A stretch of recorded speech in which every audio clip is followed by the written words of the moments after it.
Hey, good evening, everybody. Welcome into another edition of SalSports Live. Sal Capaccio here with you. Hope you had a great Thanksgiving. We took the week off last week on hiatus for Thanksgiving. Hope everybody had a fantastic Thanksgiving. You enjoyed a lot of football. It wasn't like really great football. We were missing a game, obviously, on Thursday night. But then we got to play that game yesterday, which was kind of odd. Wednesday afternoon, Ravens, Steelers. Hope you got a chance to watch Deshaun Watson on Thanksgiving. Just gushing about this kid. I think he's amazing. Great quarterback to watch over for Houston. The Texans, obviously, in the AFC, but not a team right now that's going to be threatening for the playoffs, as opposed to a lot of teams that we are watching and keeping an eye on in the AFC. But this week, the Buffalo Bills have an NFC matchup against the San Francisco 49ers. We're going to get into that in just a moment. Maybe you're joining me not on the live web edition, but maybe you're joining me on the Sal Sports and Stuff podcast. So we do that every week as well. Thanks a lot for listening, subscribing, and downloading. However you listen, I really appreciate that. You can find it on Apple, iTunes. You can go to our WGR site, WGR550.com. You can find it right there at radio.com. It's always a tap away on any app or any device that you want to listen. And of course, every Thursday night, we do this. Bills, 49ers. These two teams, I think, have a very, very cool history. I really do. I think this is one of the coolest histories of the non-traditional teams the Bills play, AFC East teams, even AFC. Bills 49ers is pretty amazing when you go back to the history, back to the no punt game of 1992. But even before that, when these two teams for 7 straight years, right? 88, 89, 90, 1, 2, 3, 4. For 7 straight years, one of them was in their conference championship game. And 4 of those years, they were both there, and they never matched up in the Super Bowl. And I think every year in that 7 years, one of them actually went to the Super Bowl.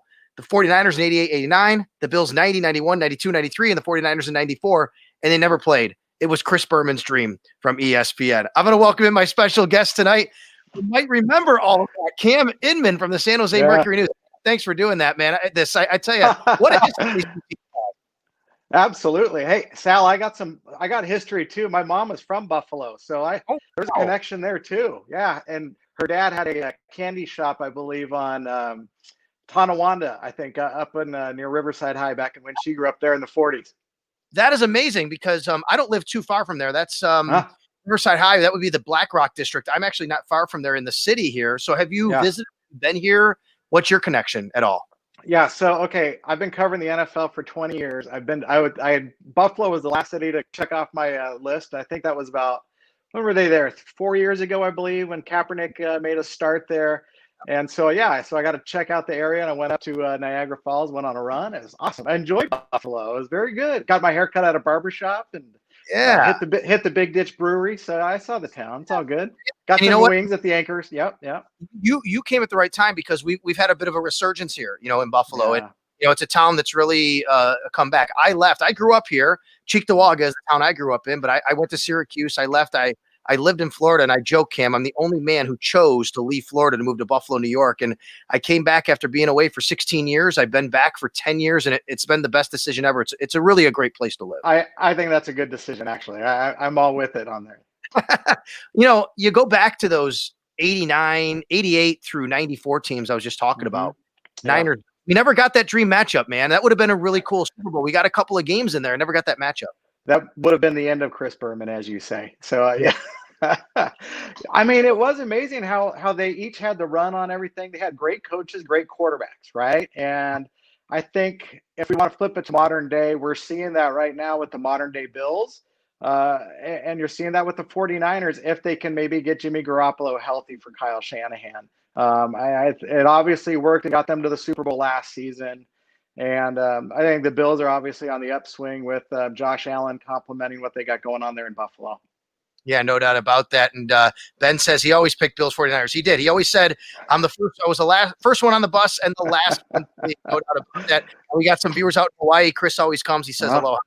Thank you very much, Chris. We got him over there who's not far from there. I think I visited Hawaii once with my family. I think we laid over in LA, but I think San Fran might be one of those stops where you fly in before you hop over to Hawaii. It is, and Hawaii is our paradise. I mean, we try to go every other year with family, and we are big fans of the island of Kauai, and then maybe Maui, and then you can keep going around.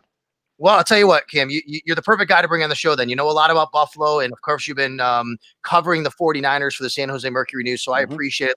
Let's start with the big picture for the 49ers. Yeah. everything that's gone down in the past, 72 hours or so since the weekend. They have to move the operation out to Arizona. Give us just kind of an update on where all of that stands, what's going to happen, and what the plan is and how it's going. Sure. Well, obviously, I'm not in Arizona. I'm still at home in the Bay Area, but the 49ers arrived in Phoenix last night. They will be setting up camp there essentially till the end of the season. Santa Clara County, where they're based, is they came out with COVID-19 guidelines that are much stricter and ban contact sports. And they surprised the 49ers and basically everybody with it on Saturday afternoon. Caught the 49ers off guard. So after they beat the Rams Sunday, they were scrambling to find a new home. And, you go back during the March, spring, when teams were kind of going over contingency plans. And when the schedule came out, we noticed that the 49ers and the Cardinals never overlapped. And so that was a natural destination for them.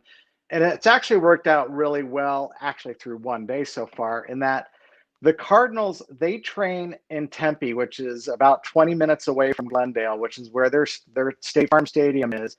But on the stadium grounds and the parking lots, they have a couple practice fields, and that's where the Cardinals do their training camp.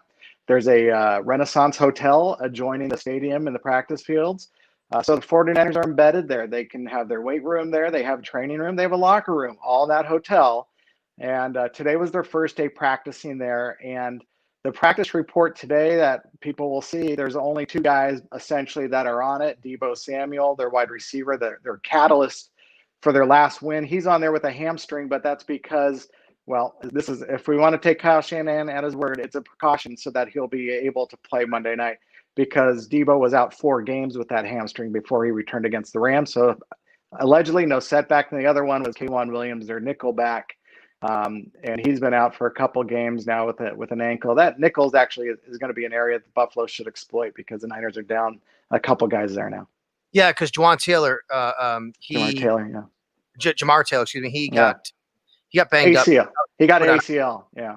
ACL. He's on IR. So wasn't he already filling in for somebody as well? Yeah, he was filling in for K'Wan Williams. So, and K'Wan was the Niners really like him a lot. They think he's the best slot corner in the league. It's kind of hard to quantify when people don't really throw much or you don't give up a lot of touchdowns. So, but Jamar Taylor was doing really, really well at that spot.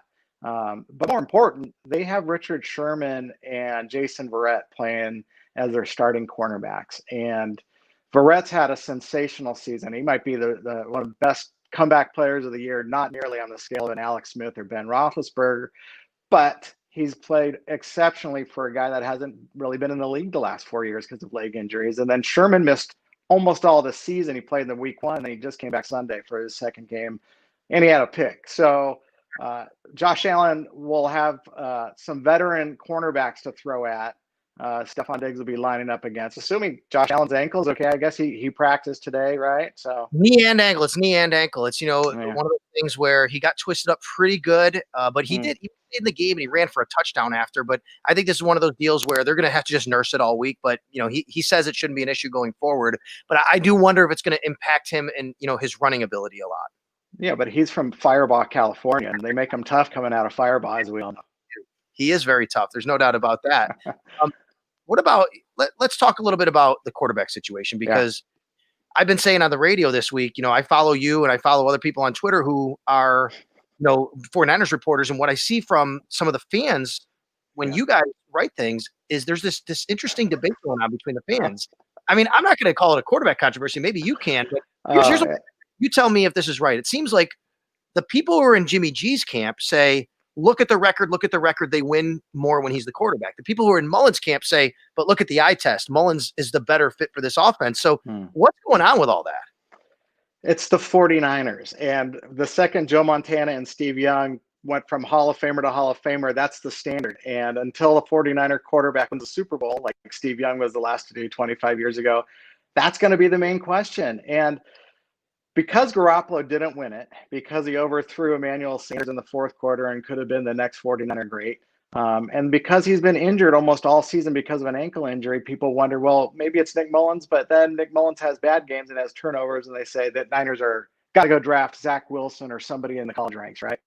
Right. So it's a never-ending cycle until you're going to get a Super Bowl ring on a quarterback's finger here. And personally, I don't think there's really a debate. I mean, unless Garoppolo can't stay healthy, that's the only issue. But Jimmy's not a guy that's fragile. It's just he had a very bad ankle injury in week 2 at MetLife Stadium.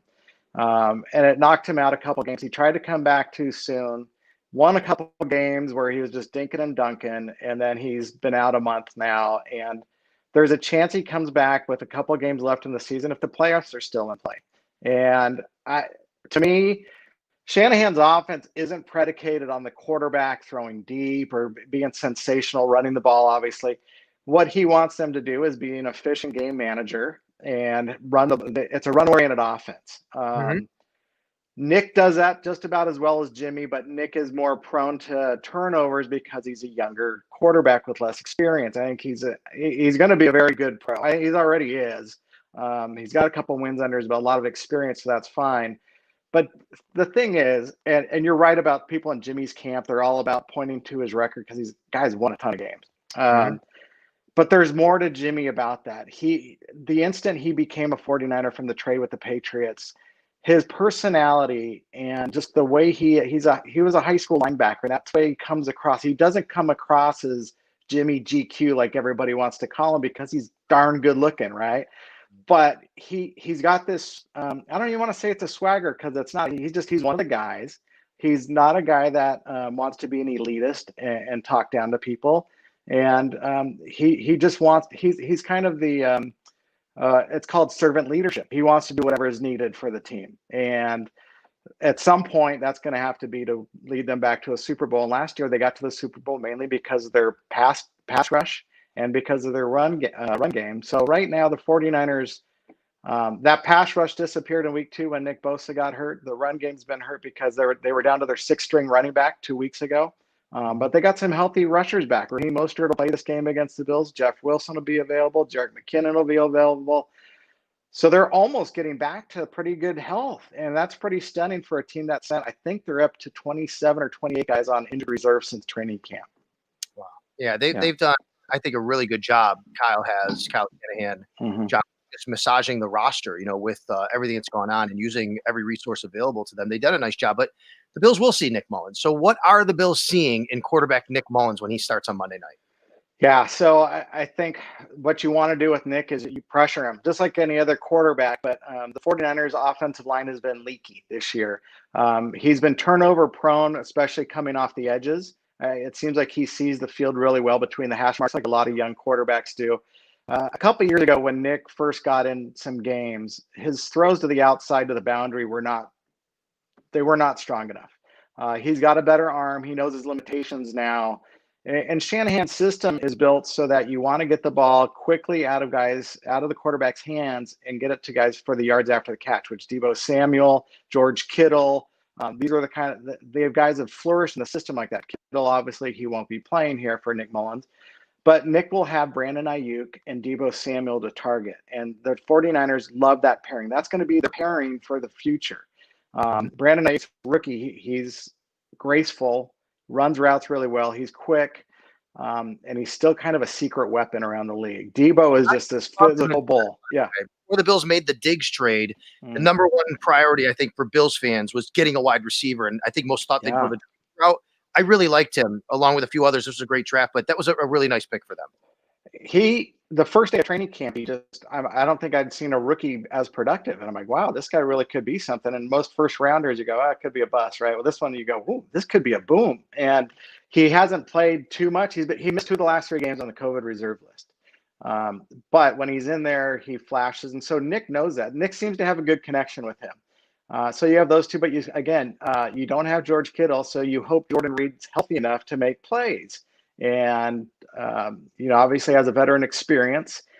He was coming off the COVID list too. Not COVID. He actually was ill last week. He didn't have COVID, but he was ill and missed a couple practices. So they didn't go to him as often against the Rams, but he's got enough targets, especially out of the backfield, where Nick's not going to have to air it out too much. And I don't want to say they can't play comeback football because we haven't really seen them do it well. Like when they try, it's in the fourth quarter when the game's out of hand. So it's kind of can't count on it.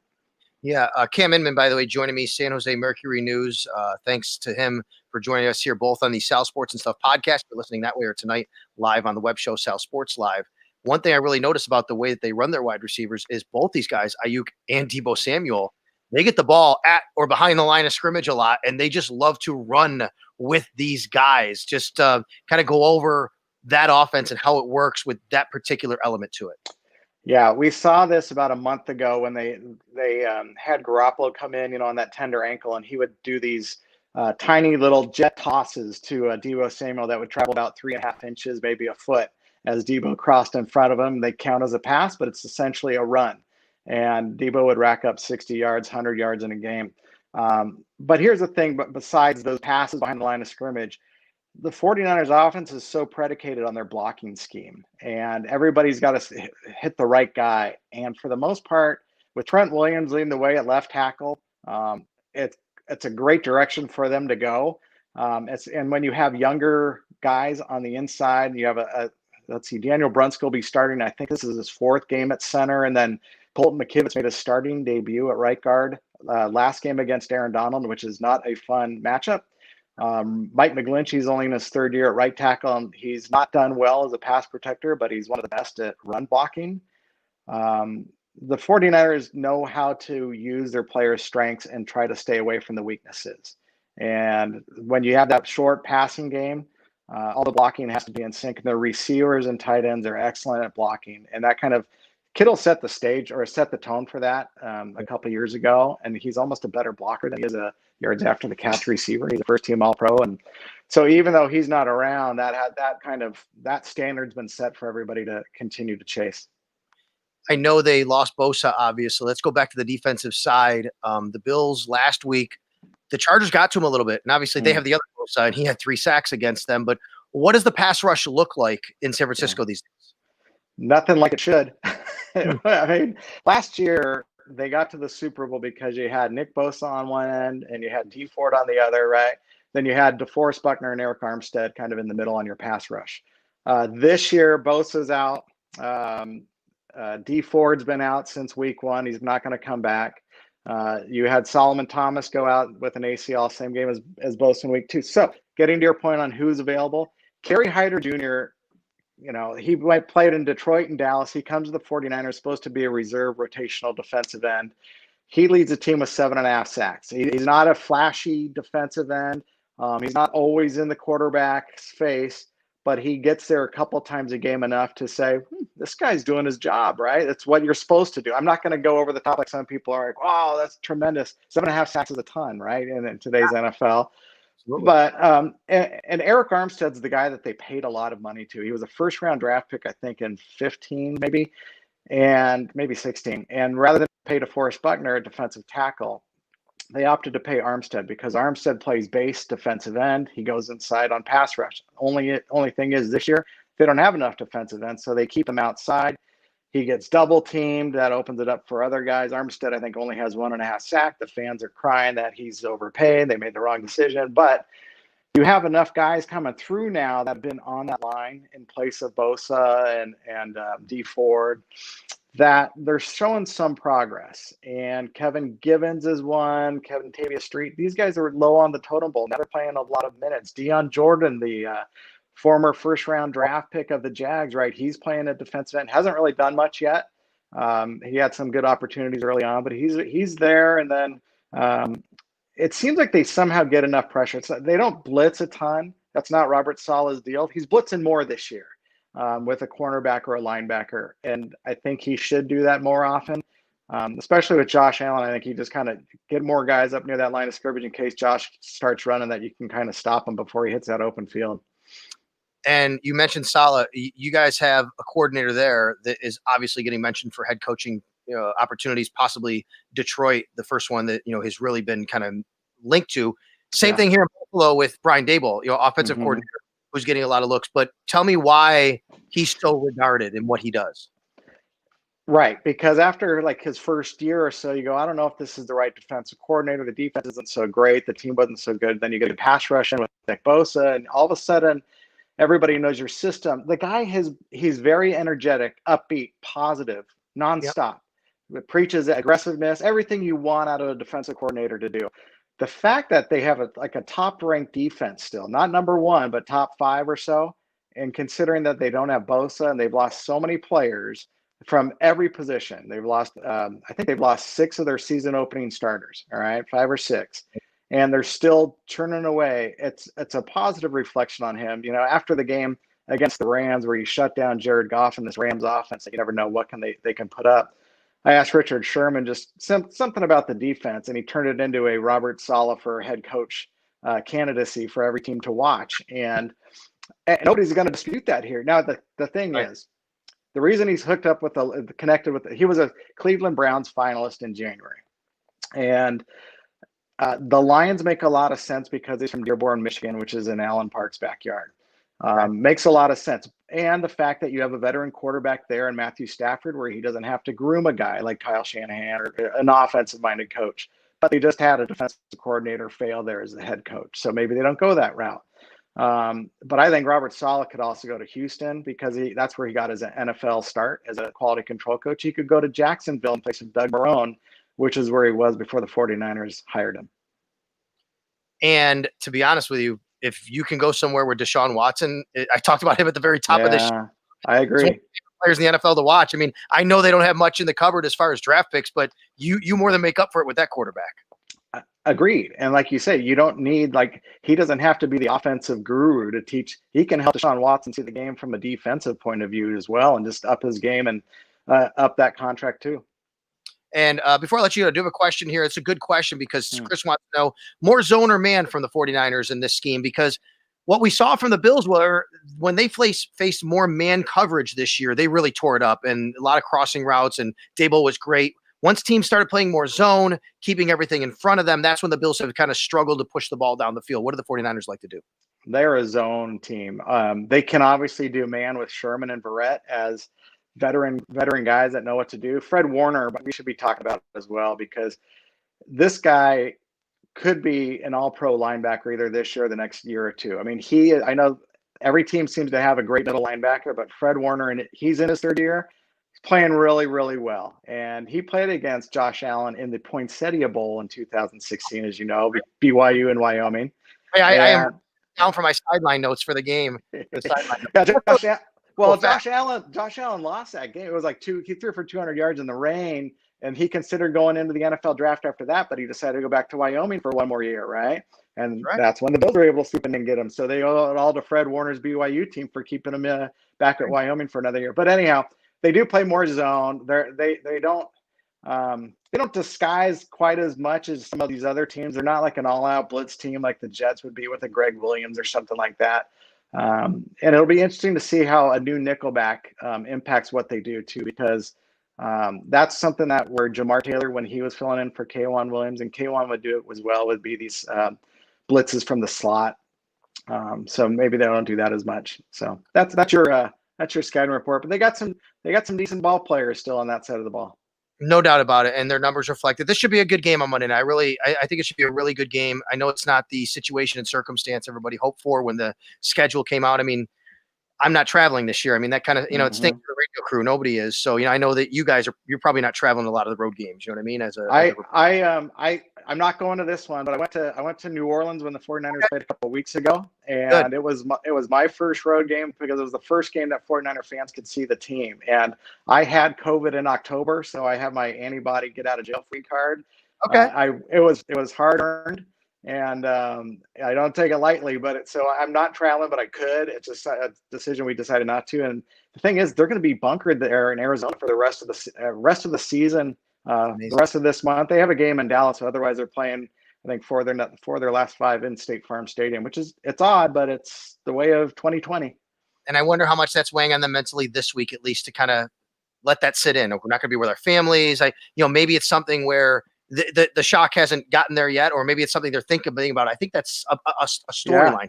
Actually, Sal, that's a good point, because when we talked to Kyle Shanahan, he brought that up that the second they arrived at their team hotel in Glendale, but he pulled 20 guys aside, which violates COVID rules, right? You can't be like that many people. Anyhow, we won't get into that, but we're just saying.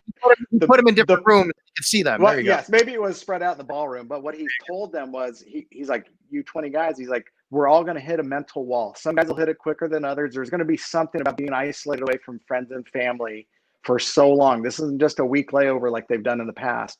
And he wanted those 20 guys to keep an eye on their teammates and see if there's anything that's dealing with anybody, big or small, to bring it to somebody's attention so that they don't keep it inside. Just that mental health aspect, that means a lot in today's society, especially with what we're all going through and learning how to communicate, meet people like this online. So, and Sal, thanks for having me on too. Appreciate it. Yeah. Thanks for coming on. And look, at 4 more years when we're back to normal, when you come back to Buffalo, I won't get that haircut like you, as you can see, but I will go out and get some wings with it if you want. So let's do that. Yeah, that sounds good. Thanks, man. Appreciate it. Thank you for coming out tonight, Cam. Enjoy the rest of the season and the game, and thanks for doing this, and happy holidays, you and your family. Yeah, likewise. Thanks, Sal. Okay, thank you. That is Cam Inman, and he covers the San Francisco 49ers for the San Jose Mercury News. That is really cool. Here we go. There's Chris again. I'm excited for this game. Laura says, sounds like a great coach. I like it. I like what I heard from him. That was really cool. Let me see what else we got here. This is awesome. Thank you, Otis Dog. Thank you. Y says, we love you. All right. Gotcha. Love you guys too. Thank you. I'm just trying to scroll through some of these things. Let me get to Bills 49ers history for a minute. Bills 49ers history to me is a wacky, wild, awesome history. These two teams, I tweeted earlier this week at SalSports on Twitter, by the way. I tweeted earlier this week that these two teams, the last 8 times they played, the Bills had a different starting quarterback. Never the same quarterback at all in the 8 times. All 8 different. And and out of those games, the last 7 of them, the 49ers had a different starting quarterback. You have to go all the way back to the 90s, Jim Kelly and Steve Young, to play against each other 2 straight years. That was 2 straight times, 89 and then 92. And then 95, the Bills had a different starting quarterback. And I'm sorry, not in 95, it was still Jim Kelly. I'm sorry. That's when they had the last time was Young and Kelly. And then you go to 98 and it's Rob Johnson. And then you go to 2001 and it's Alex Van Pelt, actually. 2004 was Drew Bledsoe. 2008 was Trent Edwards. 2012 was Ryan Fitzpatrick. 2016 was Tyrod Taylor. And now here we are in 2020. And you go back and you look at Colin Kaepernick, who started. You look at Sean Hill, who started back in 2008. Ken Dorsey, the Bills quarterbacks coach, he was in there for a game. Alex Smith. I mean, amazing. And that was a game in 2012. The Bills got shellacked. That's been another theme. Let me tell you the scores of the games that these two teams have played against each other over the last several. You go back to 2001. Bills lose 35-0. Then 3 years later, Bills win 41-7. There was a 10-3 game in there, which stunk. Then it's 45-3, Bills lose. 45-16, Bills win. It was, I did the math this week. It's like 166-26 or something like that in 4 of those 5 games total. There was a game, if you remember, in 1995. I'm sure a lot of you remember this who are listening, who are watching. The Lee Woodall game, I like to call it.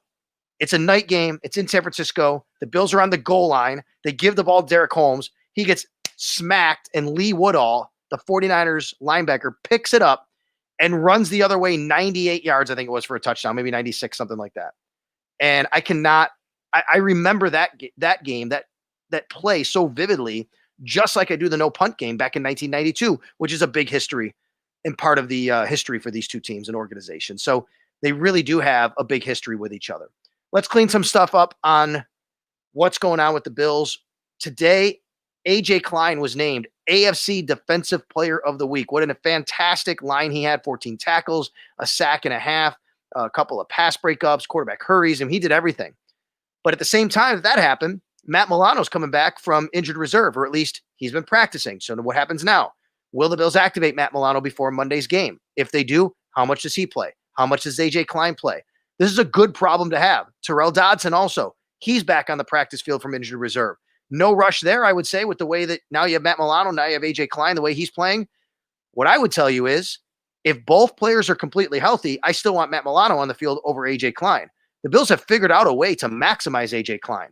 They don't need to figure out a way to maximize Matt Milano. He's already a guy, I think, that can do everything. But again, how healthy is he? You might go on Monday night, even if Matt Milano's active, you might see AJ Klein still start. You might see AJ Klein still get more reps. It might be a situation where the Bills say, this is a 49ers team that's going to like to run the ball. We do have Matt Milano. We could put him in passing situations so we can get a little more athleticism, and we can still have him, rest the peck basically, or not put a lot of strain on it as he still goes forward here. So we'll see. Maybe they don't even activate Matt Milano by 4 p.m. on Saturday, which is the deadline if he's going to play on Monday.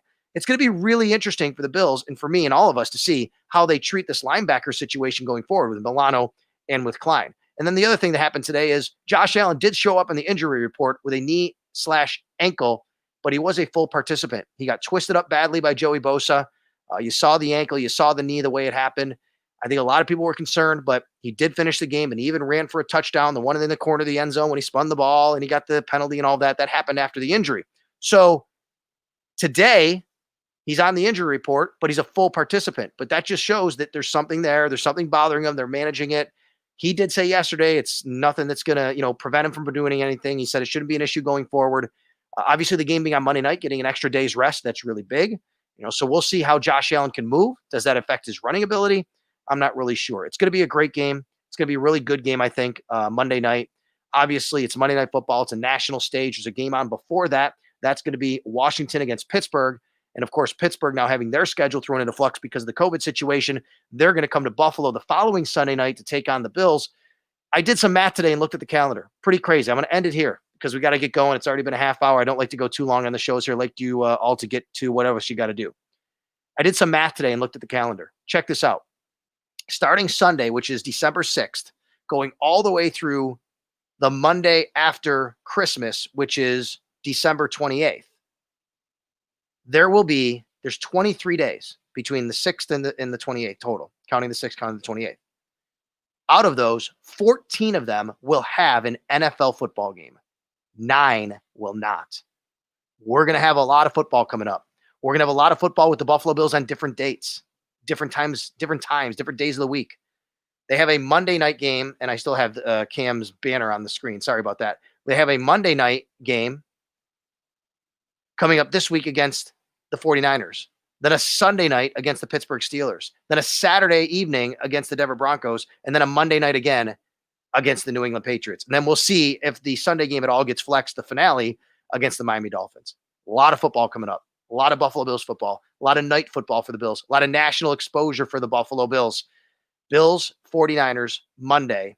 Of course, you can hear it on the Buffalo Bills Radio Network, on WGR Sports Radio 550. You can catch me Friday morning on WGR with Howard and Jeremy. Sean McDermott will join them as well. We're going to hear from Sean McDermott tomorrow on the radio, but also have practice reports for you. So check all that out. SalSports on Twitter is where you can find me. And of course, Monday, we got you covered with all of your pregame stuff, roundtable, all that kind of stuff that's going on WGR and the Buffalo Bills Radio Network. Thank you very much to my guest tonight, Cam Inman from the San Jose Mercury News. Again, thanks for downloading and subscribing SalSports and stuff. Before I go, one last thing. Today is my son's birthday. It is Max Capaccio's birthday. He is 7 years old today. I know I had some comments in the chat box that said, happy birthday to Max. If you did that, thank you very much. Anybody who came on Twitter and saw the tweet from me this morning about Max, thank you very much. I really appreciate that. Also, look on my Twitter feed.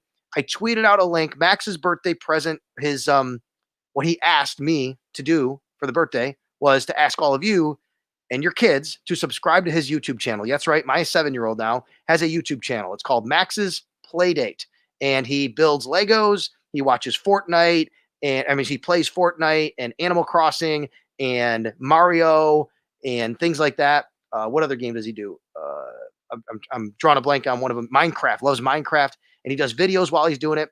I've set it to privacy settings for set to kids and also disabled all of the comments. So you don't have to worry about anything there. Check it out on my Twitter feed from this morning. You'll see some pictures of Max, a happy birthday with Max, wishing him a happy birthday. And attached to that, the next tweet is basically, here's the link to go subscribe to Max's YouTube channel. So please, Max, the 7-year-old, the famous Max, as people like to say, because I talk about him a lot.